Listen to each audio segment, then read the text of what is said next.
A custom monster is someone who takes advantage and tries to get something for nothing. A disrespectful bully. Someone you cannot please no matter how hard you try. pretty much an idiot.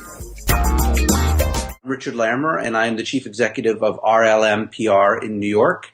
And my story is that a client of ours, and obviously we're in a service business, had demanded that we get them in front of reporters and producers who were talking about Google because they wanted to go head to head with them as if they could. But we decided to go for it as much as we could, and we went out there and we talked to every producer, reporter, blogger, you name it.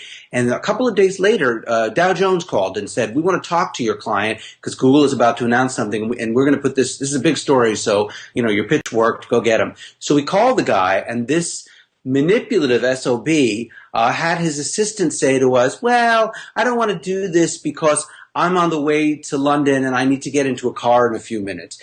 And it was as if what he was doing was testing us. And then in the end, when we set him up on something, we looked bad and he felt great about it. It was nails on a chalkboard. And to our team, who really worked so hard because that was quite a challenge, people just felt like they were neutered. And people came up to me and said, you know what? This is unfair to us. It wasn't like he was heli-skiing. He had a phone. Everybody has a phone. And the fact that he just turned it down was, and of course the reporter thought we were idiots because we had pushed so hard. And that wasn't good. And to me, the manipulativeness of that proved him to be the worst client we probably ever had. And we dropped him that day.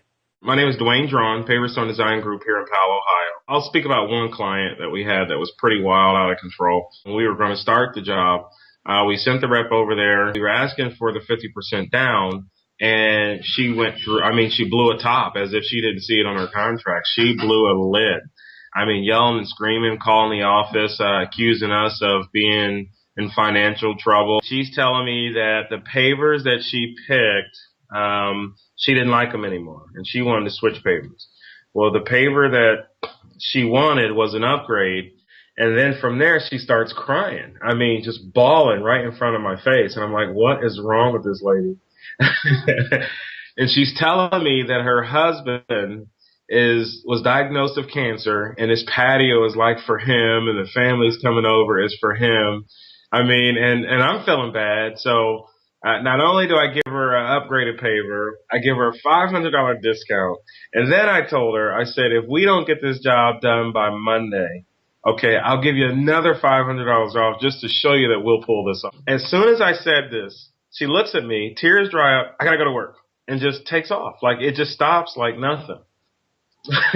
So I deal with her husband, and we go outside to the backyard, and we're going over the project. We're looking, I'm looking at it. He was a Marine and I was in the Marine Corps. So I'm like, this is Marine to Marine. Like, I'm real sorry about your cancer. And this guy looks at me like, what do you mean? I was done with that like a year ago. And I'm looking like, that's mine, but I still have to be Mr. Professional. And I'm thinking, oh man, that lady is off the wall. So they go in on Sunday and they finish laying everything, cut it all in.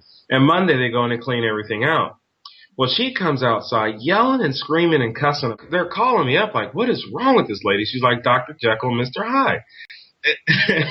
And the problem was, it was the cable line. Husband never reconnected the cable line, and she accused us of disconnect. We had nothing to do with the cable line. Then I have to chase her down for almost like a week and a half to finally get paid. I'm thinking everything is done, and a year later, I have a client saying, hey, we saw you guys on Angie's List. You guys got a really high grade, but one client really put you guys through the ringer. So what happened there? I'm like, what are you talking about? She said something like that. We came over. She did say we do show that we're a great company. We do great work. We never gave her a discount on the job. We were weeks behind schedule. We did not give her the paver that she wanted. And this guy by the name of Dwayne, I don't know what he was, but a manager, he tried to come fix things. And he took care of it, but we were just not satisfied with the job. And I have pictures of this job. This job is to perfection.